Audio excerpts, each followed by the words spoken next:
दोस्तों नमस्कार।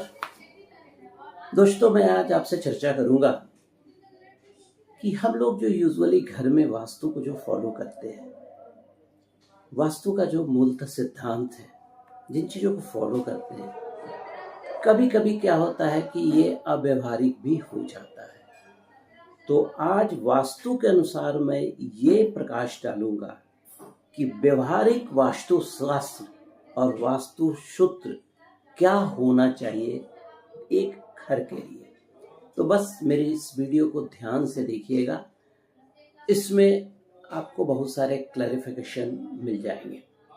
देखिए, सबसे पहले आपका निवास स्थान का जो मुख्य द्वार है, कोशिश कीजिए पूर्वोत्तर या ईशान के कोण में हो तो श्रेष्ठ होता है।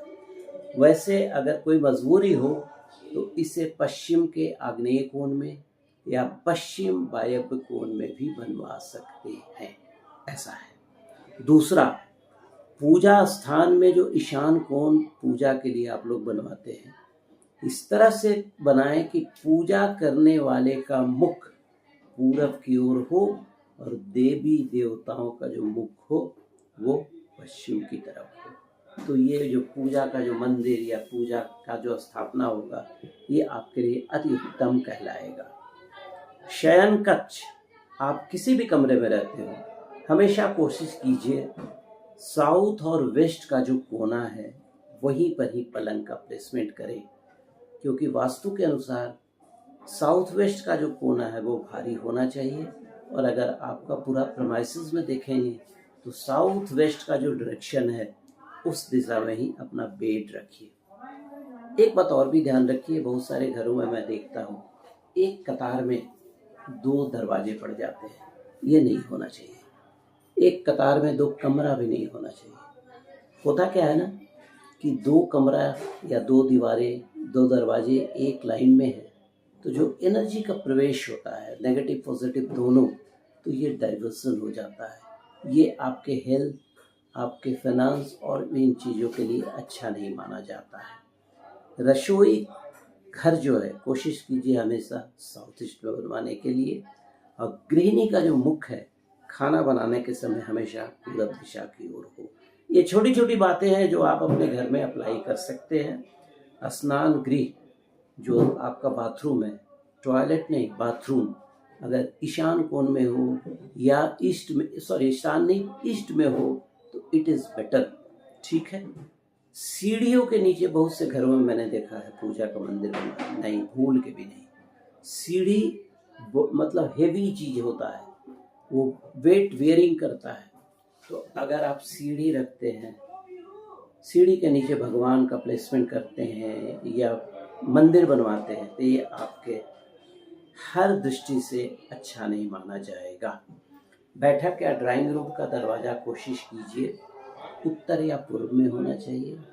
और अपना जो सोफा सेट हो गया और भी जो भी जितनी चीज़ें होती है भारी चीज़ें, उसको कोशिश कीजिए पश्चिम के दीवार पर डालने के लिए।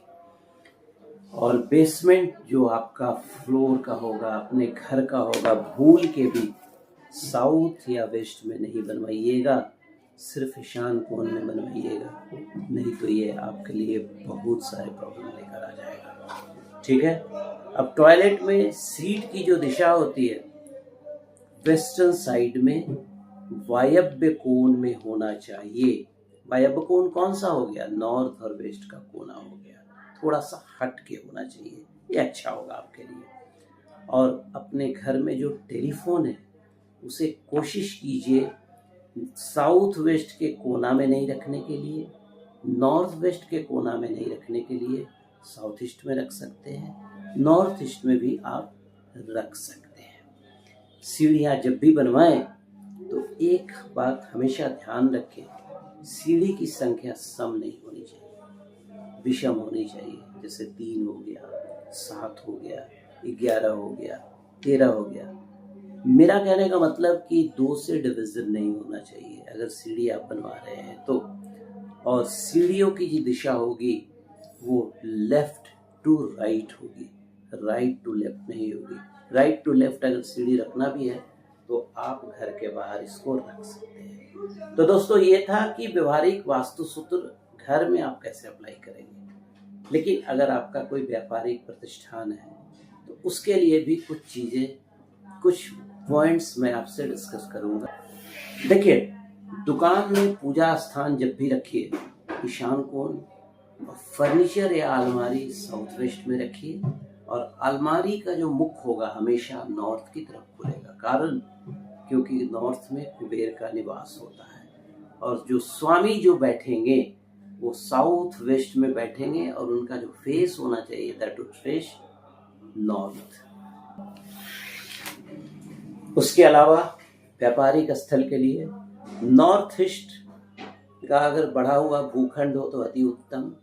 शेरमुख भूखंड या ऐसा भूखंड जिसके चारों तरफ मार्ग हो तो अति उत्तम होता है।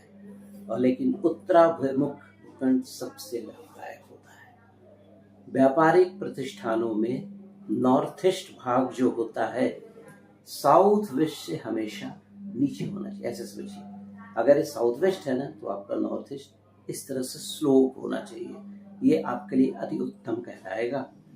अगर आप फैक्ट्री में जो कच्चा माल बना रहे हैं उसे साउथ वेस्ट डायरेक्शन में रखें, और जो तैयार माल है जो आपका रेडी ऑलरेडी सेल के लिए है उसे नॉर्थ ईस्ट में रखिए।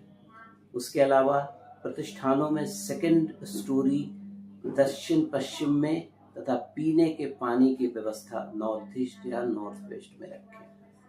उसके बाद अगली बार पावर हाउस जो जनरेटर होगा उस और अग्नि संबंधी जितने भी कार्य आपके होंगे उसे कोशिश कीजिए साउथ ईस्ट के डायरेक्शन में रखने के लिए।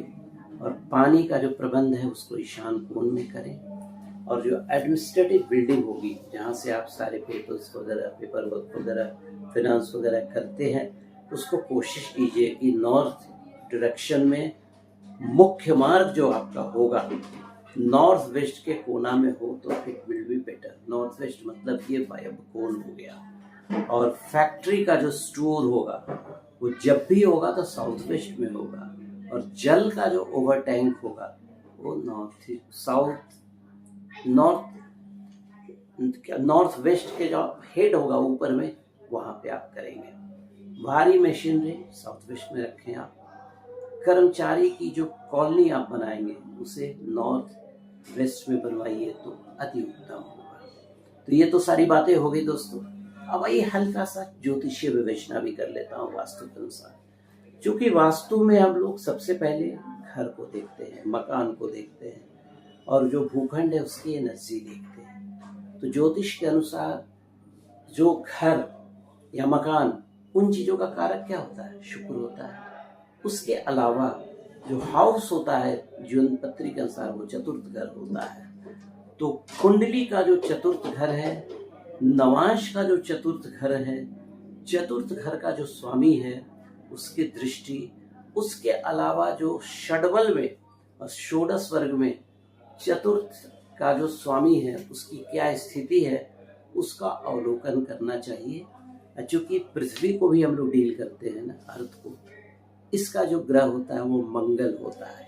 तो ये पूरी विवेचना करने के उपरांत वास्तु का विचार करें। अगर इस तरह से आप घर को बनवाते हैं या वास्तु के अनुसार सूत्र में रूप में ढालते हैं तो ये आपके हेल्थ, वेल्थ, प्रॉस्पेरिटी, कैरियर के लिए अति उत्तम होगा।